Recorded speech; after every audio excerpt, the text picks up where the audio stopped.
Hello students, today I am going to start the second lecture of chapter 9.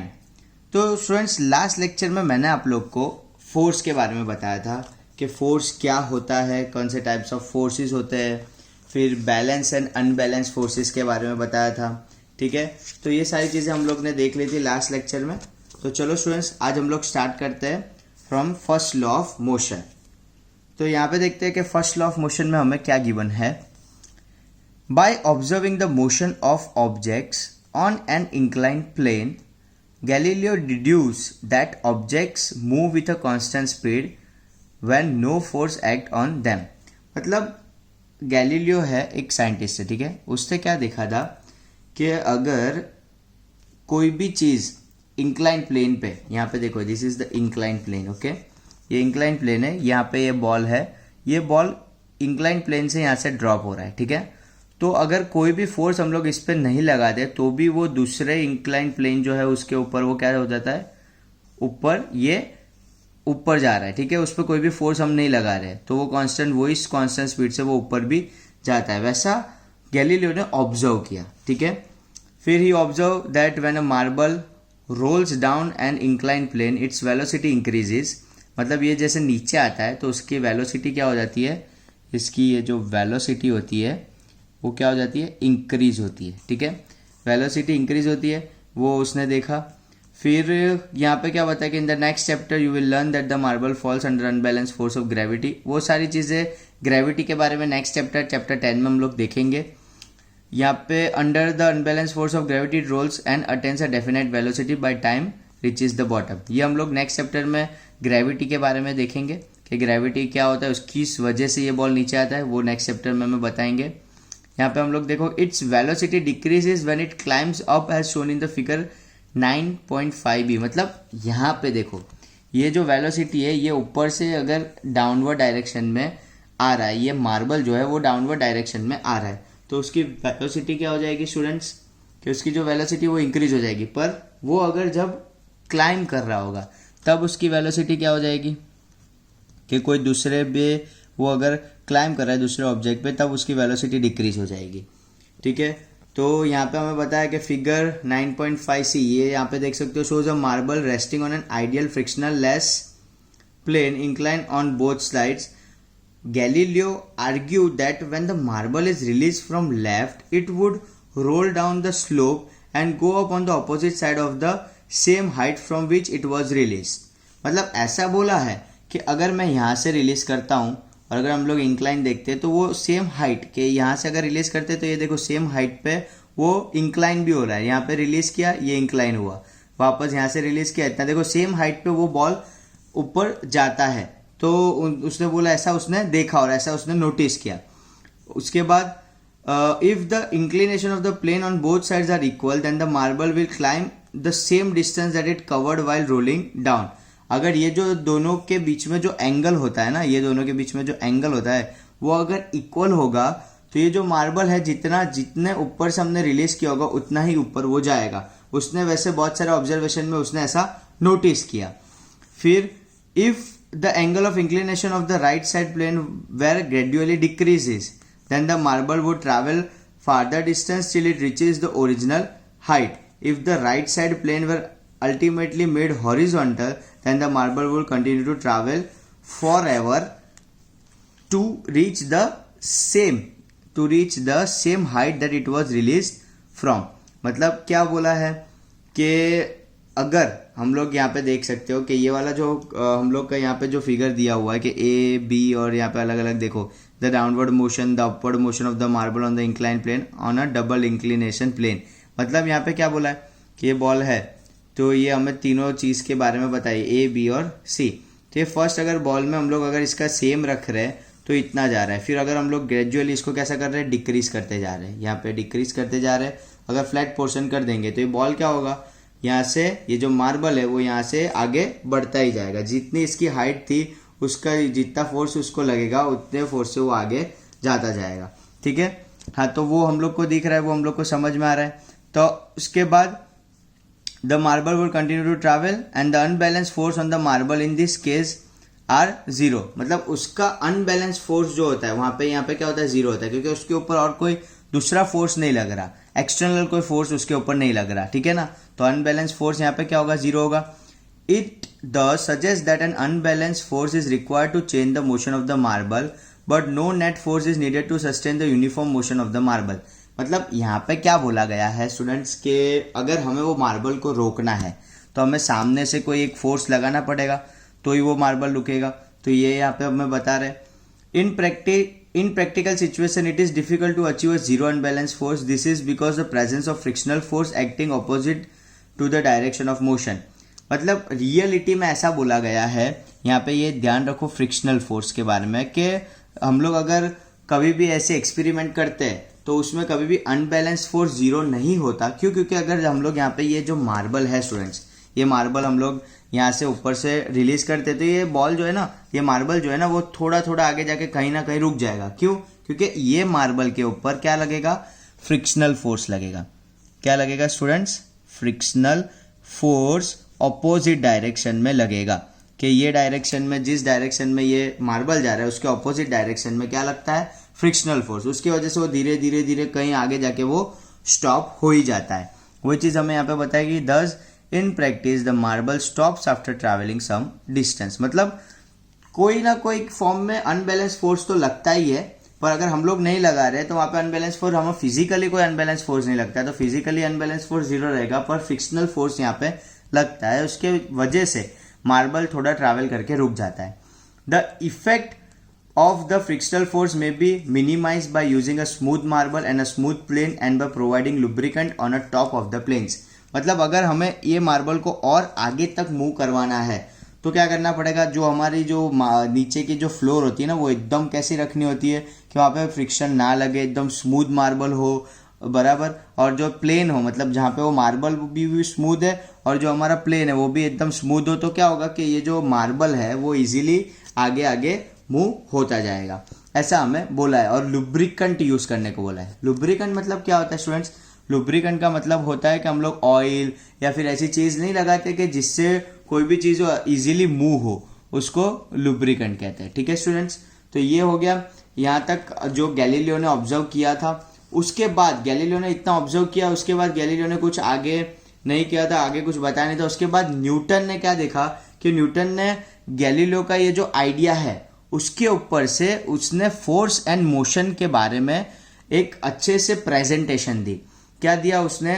Newton ने Galileo की ये जो पूरी स्टडी थी, ये गैलीलियो ने जो ये पूरा देखा, गैलीलियो ने इतनी सारी चीजें बताई कि ऐसा सारी चीजें मार्बल के साथ होती है, वो चीज को ध्यान में रखते हुए न्यूटन ने क्या किया, न्यूटन ने 3 लॉज निकाले। Newton presented 3 fundamental laws to govern the motion of object. तो ये जो हो रहा है वो क्यों होता है और कैसे होता है, उसके बारे में 3 मोशन की लॉ न्यूटन ने दे दी।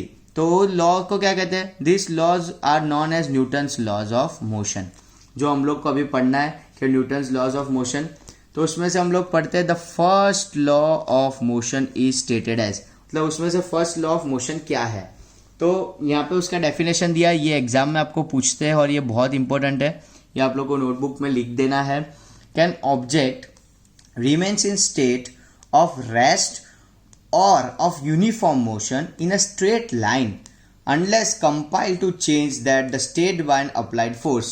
मतलब इसका मतलब क्या हुआ कि जो एक कोई भी ऑब्जेक्ट होता है स्टूडेंट्स, ठीक है, वो ऑब्जेक्ट, ये जैसे कि ये ऑब्जेक्ट है, तो ये ऑब्जेक्ट को जब तक ये रेस्ट में, तो यहाँ पे रहेगा ऐसा ही एज इट इज रहेगा, जब तक मैं इसके ऊपर कोई बाहर से फोर्स नहीं लगाता, कंपाइल टू चेंज, मतलब इसको चेंज करने के लिए मैं कोई फोर्स नहीं लगाता, तब तक ये चीज यहाँ की यहाँ ही पड़ी रहेगी।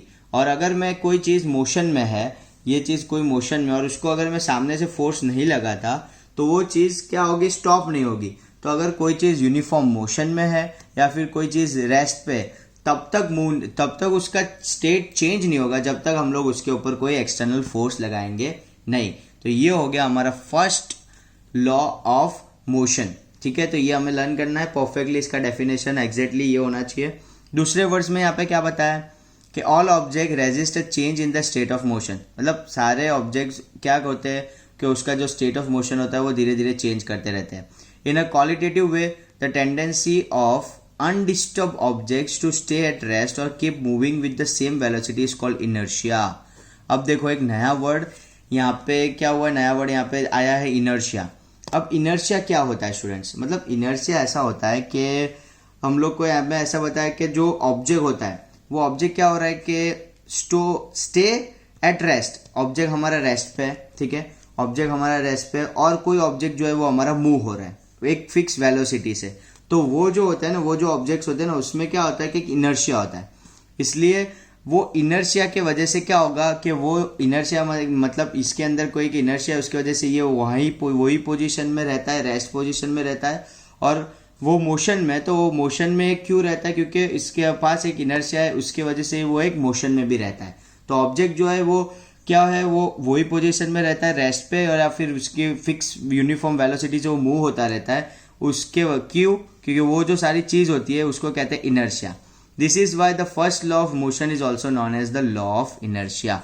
मतलब न्यूटन्स के फर्स्ट लॉ को क्या बोला जाता है? लॉ ऑफ इनर्शिया भी बोला जाता है. मतलब एग्जाम में आपको ऐसा भी पूछ सकते हैं कि फर्स्ट लॉ ऑफ मोशन मतलब क्या है, तो ऐसे भी पूछ सकते हो. और पूछे कि लॉ ऑफ इनर्शिया आप एक्सप्लेन करो, तो उसमें भी आपको ये डेफिनेशन लिखनी है. ठीक है स्टूडेंट्स, ये हो गया इनर्शिया. फिर आगे देखते हैं हम लोग कि certain experience that we come across while traveling in a motor car can be explained on the basis of law of inertia.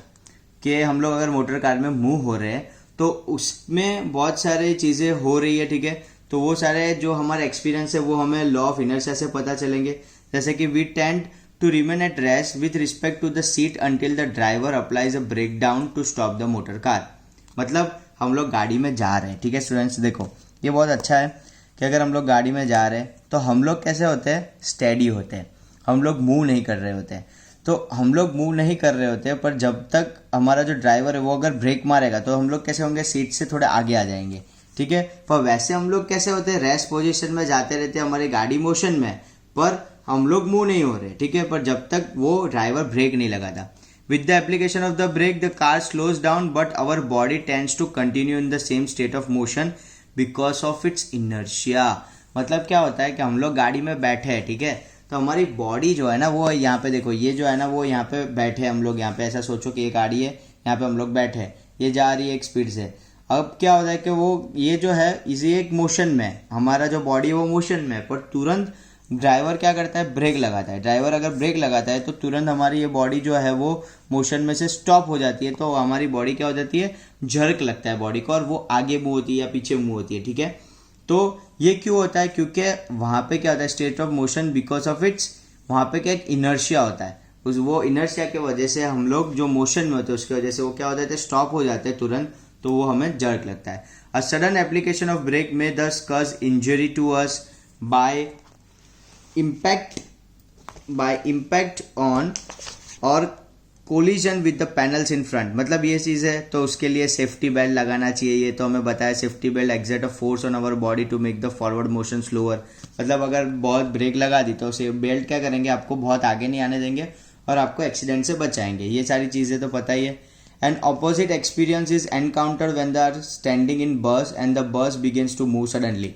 ऐसा बस में भी होता है कि अगर हम लोग बस में बैठे हैं तो क्या होता है कि बस में अगर खड़े हैं या फिर हम लोग बैठे, तो बस में भी अगर सडनली बस चलना स्टार्ट हो जाएगी तो हम लोग को झटक लगेगा, हम लोग थोड़े पीछे के साइड जाएंगे. Now we tend to fall backward.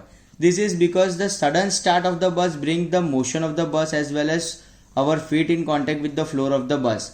हमारा जो फीट होता है वो फ्लोर के, जो बस का जो फ्लोर है उसके कॉन्टेक्ट में होता है. उसकी वजह से अगर तुरंत कोई चीज़ मूव हो जाती है तो हमारी जो बॉडी रेस्ट पे होती है वो क्या हो जाती है?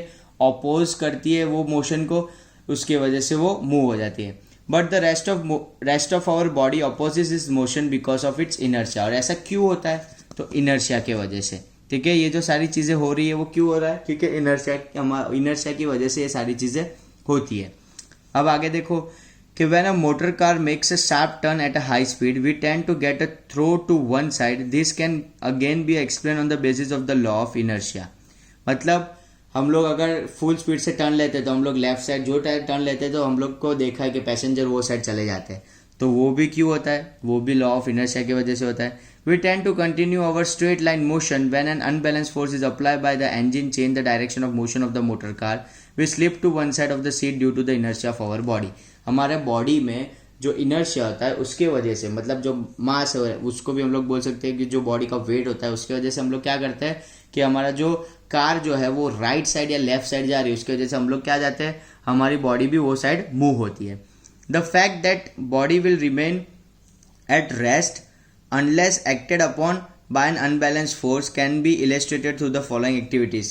मतलब क्या बोला गया है आपको कि हम लोग यहाँ पे एक एक्टिविटी देखते हैं. एक्टिविटी में आपको बताया कि कैसे कोई चीज़ मोशन में और कोई चीज़ मूव कैसे होती है. तो यहाँ पे देखो ये एक कैरम की एक्टिविटी बताई है, मैं आपको बता देता हूँ ये क्या है. कि only the carrom coin at the bottom of the pile removed when the fast moving carrom coin hits it. मतलब ये देखो ऐसा नहीं हम लोग कैरम खेलते तो एक साथ हम लोग बहुत सारे ऊपर एक के ऊपर एक हम लोग कॉइन्स रख देते हैं, कैरम के कॉइन्स, और फिर अगर हम लोग स्ट्राइकर से इसको स्ट्राइक करते हैं तो सिर्फ नीचे वाला ही कॉइन यहाँ से मूव होता है, दूसरे सारे वहाँ पे चले जाते हैं. तो ऐसा क्यों होता है, क्योंकि जो नीचे वाला है सिर्फ उसमें मोशन लगी होती है, दूसरे के जो ऊपर में वो सारे रेस्ट पे ही होते हैं. तो वो तुरंत क्या होता है कि नीचे वाला हट जाता है और हम लोग के ऊपर वाले जो सारे कैरम के कॉइन्स है वो वहाँ पे रह जाते हैं. क्यों, क्योंकि उसमें भी लॉ ऑफ इनर्शिया लगता है. ठीक है, वैसे ही सेम चीज आप लोग यहाँ पे देख सकते हो कि हमें बताया when a card is flicked with the finger the coin placed over it falls in the tumbler. मतलब यहाँ पे क्या हो रहा है कि ये जो एक्टिविटी 9.2 बताया उसमें क्या हो रहा है कि एक आप लोग ये घर पे भी कर सकते हो कि एक आप लोग आपका एक ग्लास ले लो, उसके ऊपर एक आप कार्ड ले लो, जो हम लोग पत्ते खेलते हैं वो वाला कार्ड ले लो और उसके ऊपर कॉइन रखो और जोर से आप क्या करो कि आप यह जो कार्ड है उसको क्लिक करो.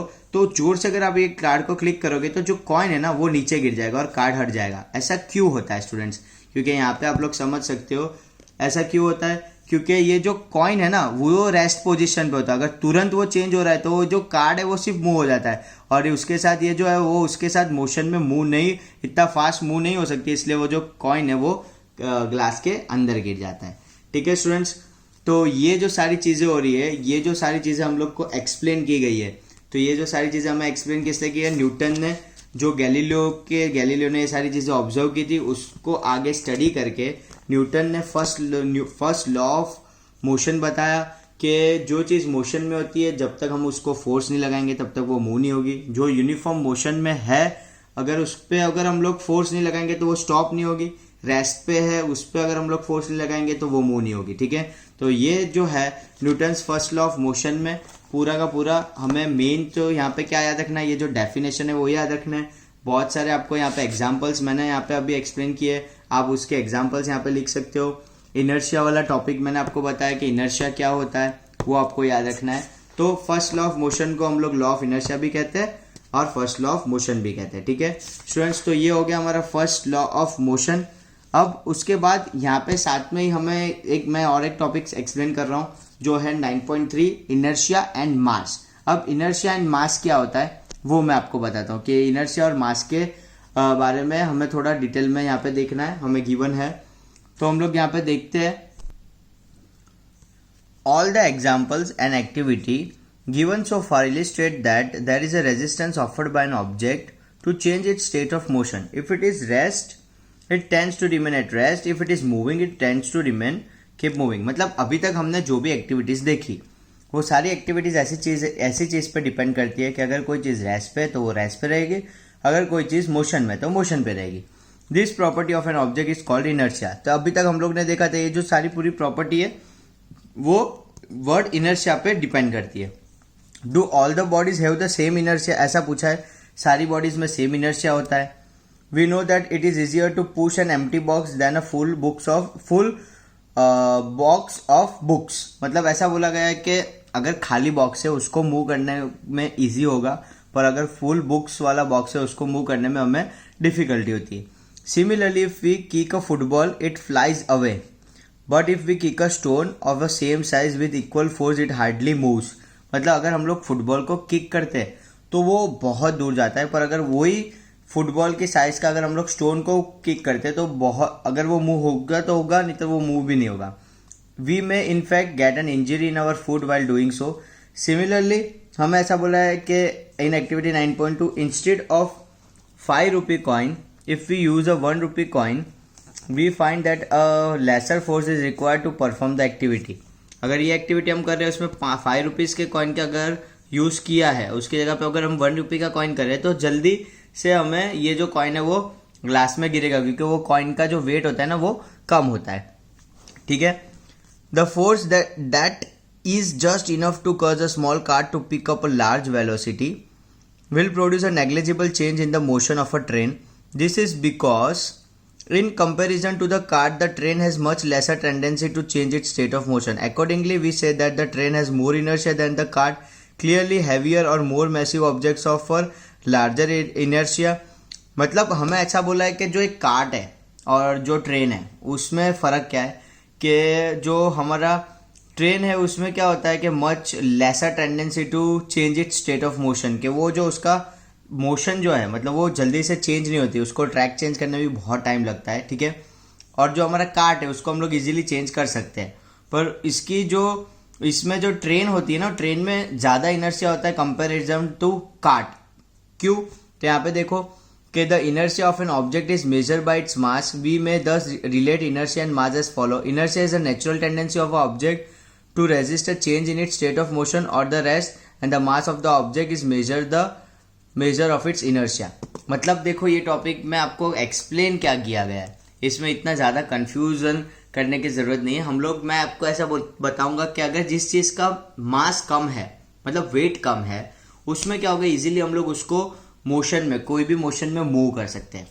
पर अगर जिसका मास ज़्यादा है तो उसका इनर्शिया ज़्यादा होगा, तो उसको हम लोग इजीली उसका जो मोशन है ना वो चेंज नहीं कर सकते. वो जो मोशन में जा रहा है, जैसे कि ट्रेन ये मोशन में जा रहा है, तो उसको हम लोग तुरंत ऐसे टर्न नहीं मरा सकते. क्यों? क्योंकि उसमें ज़्यादा इनर्शिया लगता है. जिसमें ज़्यादा इनर्शिया लगता है उसको हम लोग इजीली मूव नहीं कर सकते. मतलब जिसका मास जो होता है, जो वेट जो होता है वो क्या होता है, ज़्यादा होता है, उसको हम लोग इजीली मूव नहीं कर सकते. और जिसमें ज़्यादा मास है उसमें ज़्यादा इनर्शिया होता है, और जिसमें कम मास होता है उसमें कम इनर्शिया होता है. मतलब मास और इनर्शिया, जो मास और इनर्शिया है वो दोनों का हम लोग को यहाँ पे डेफिनेशन जो दिया है वो हम लोग क्या बोल सकते हैं कि हमारा जो इनर्शिया है, ठीक है, ये जो हमारा इनर्शिया है और मास है वो एक दूसरे से कैसा होगा कि अगर मास ज़्यादा तो इनर्शिया भी ज़्यादा, और अगर मास कम तो इनर्शिया भी कम. मतलब मास क्या करता है, इनर्शिया को मेजर करता है. ठीक है. तो इतनी चीज़ आपको याद रखनी है. That's it. इनर्शिया एंड मास में. ठीक है स्टूडेंट्स. तो अब आपको मैं नेक्स्ट लेक्चर में, हमारे थर्ड लेक्चर में हम लोग देखेंगे सेकेंड लॉ ऑफ मोशन, और उसमें हम लोग देखेंगे mathematical formulation of the second law of motion के उसमें से एक फॉर्मूला मैं आपको सिखाऊंगा. ठीक है. वो मैं आपको थर्ड लेक्चर में सिखाऊंगा. ठीक है. तो यहाँ तक इतना पूरा रीड कर लेना अच्छे से और नोट्स फॉर्म कर लेना, और इसका जो डेफिनेशन है वो बहुत अच्छे से लर्न कर लेना. Okay students. ठीक है. बाय. Thank you.